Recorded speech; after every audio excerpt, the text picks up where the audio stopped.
Émilie, vous avez assisté aux premières épreuves dans lesquelles les Monégasques sont engagés. Oui, et ce qui nous a frappé avec Sylvain Péroumal, c'est l'engagement de ces athlètes. Ce côté compétitif, ce côté dépassement de soi, Special Olympics leur a apporté énormément et ils le rendent au centuple coup de projecteur sur ces athlètes si spéciaux.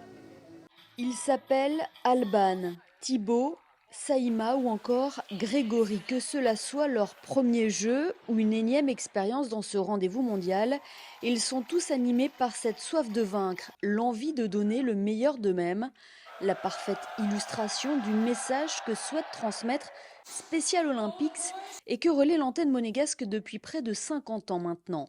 Aux Jeux mondiaux d'été, les valeurs du sport prennent tout leur sens: respect, égalité, persévérance et inclusion. L'entrée de Special Olympics dans leur vie leur aura permis de s'épanouir et de s'accomplir en tant que sportifs. Special Olympics, c'est un devenir quand même dans l'histoire du sport. Et, euh, et il faut continuer comme ça. Quand j'ai découvert Spécial Olympique, j'ai revécu, c'est émouvant pour moi. Qu'est-ce que ça t'apporte? Que du bonheur, que du bonheur.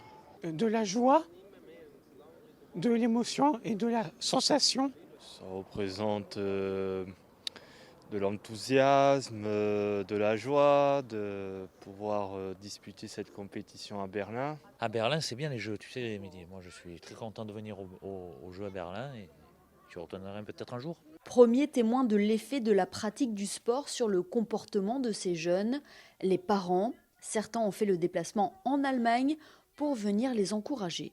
Elsa est toujours ravie de toute façon de partir avec Special Olympique parce qu'il y a une ambiance formidable, des coachs extraordinaires et de toute façon ça ne peut que les aider après dans la vie courante de faire ce genre d'expérience qui ne peut que les faire évoluer et grandir. Engagé dans 8 disciplines dans ces Jeux mondiaux à Berlin, Special Olympics Monaco possède une délégation bien fournie de tous âges, aux expériences diverses. Au fil des années, Marco Muratori, directeur de l'antenne monégasque, a pu constater l'évolution du niveau de la compétition. Le niveau il augmente parce que le handicap change. Lorsque j'ai commencé, on avait déjà, alors prenons l'exemple de Monaco, on avait peut-être 20% de personnes en situation de handicap, mais en psychiatrie, et puis vraiment du handicap. Aujourd'hui, quand tu regardes sur les effectifs, effectivement, c'est le contraire qui se produit. L'évolution de la médecine change.